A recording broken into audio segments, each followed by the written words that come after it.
গত ২রা ফেব্রুয়ারি থেকে চলছে মাধ্যমিক পরীক্ষা। পড়ুয়াদের এটা জীবনের সবথেকে বড় পরীক্ষা। বিভিন্ন দিক দিয়ে এই পরীক্ষার গুরুত্ব দেওয়া হয় অপরিসীম। গলসি ২ নম্বর ব্লকে তৃণমূল সভাপতি শৈলেন হালদার ছাত্রছাত্রীদের উৎসাহ দিতে এলাকায় প্রায় স্কুলে সাক্ষাৎ করেন এবং প্রত্যেককে সংবর্ধনা করেন। গলসি ২ নম্বর ব্লক তৃণমূল কংগ্রেসের উদ্যোগে ও বিভিন্ন শাখা সংগঠনের সহযোগিতায় বিশেষ করে গলসি উচ্চ বিদ্যালয় ও কালীমতি দেবী উচ্চ বিদ্যালয় মাধ্যমিক পরীক্ষার্থীদের জল, গোলাপ ফুল এবং পেন দিয়ে সংবর্ধনা জানানো হয়।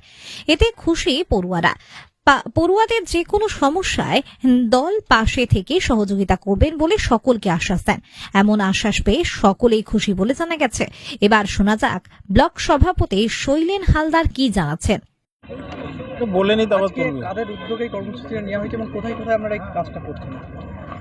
আজকে মূলত আমাদের দলের নির্দেশে গলসি ২ ব্লক তৃণমূল কংগ্রেসের উদ্যোগে এবং বিভিন্ন শাখা সংগঠন যারা আছে, ছাত্র, যুব, মহিলা, তাদের সকলকে একত্রিত করে আজকে আমরা গলসি হাই স্কুল এবং কালীমতি দেবী হাই স্কুলে মাধ্যমিক পরীক্ষার্থীদের যে জীবনের বড় পরীক্ষা, সেই পরীক্ষার সার্বিক সফলতা কামনা করে তাদেরকে সংবর্ধিত করলাম।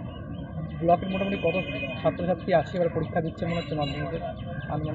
আজকে এই দুটি উচ্চ বিদ্যালয়ে মোট 850-র মতো স্টুডেন্ট এই দুটি উচ্চ বিদ্যালয়ে পরীক্ষার্থী, এবং আরও আমাদের ভেন্যু আছে, ফুলগড়িয়া মাদ্রাসা আছে, সাঁকো উচ্চ বিদ্যালয়ে প্রথম দিন হয়েছে, আদ্রাহাটি বিএস শিক্ষা নিকেতন আছে, ইরকোনা আছে, প্রত্যেকটি জায়গাতেই আমরা করব।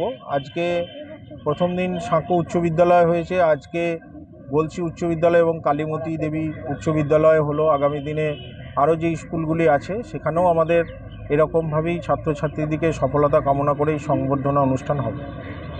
জেলাতে এবারে মাধ্যমিকের সংখ্যা অনেক বেশি পরীক্ষার্থী, এটা নিয়ে কী বলবেন? দেখুন, আমাদের যে মামাটি মানুষের সরকার এবং আমাদের জননেত্রী বাংলার মুখ্যমন্ত্রী মমতা বন্দ্যোপাধ্যায় বাংলার সার্বিক শিক্ষা পরিকাঠামোকে এগিয়ে নিয়ে যাওয়ার জন্য যে একাধিক প্রকল্প, সেটা সবুজ সাথী হোক, ঐক্যশ্রী স্কলারশিপ হোক এবং কন্যাশ্রী যেটা বিশ্ববন্দিত, এই সমস্ত প্রকল্পের মাধ্যমে আজকে যে ছেলে এবং মেয়েদের তাদের শিক্ষায়, বিশেষ করে যারা সমাজের একটা অংশ, যারা একটা সময় পড়াশোনা বিমুখ ছিল, সেই অংশও কিন্তু এখন সার্বিকভাবে পড়াশোনা, তাদের গার্জেনরাই তাদেরকে স্কুলমুখী করছে এই সমস্ত প্রকল্পগুলোর সুফলের জন্য।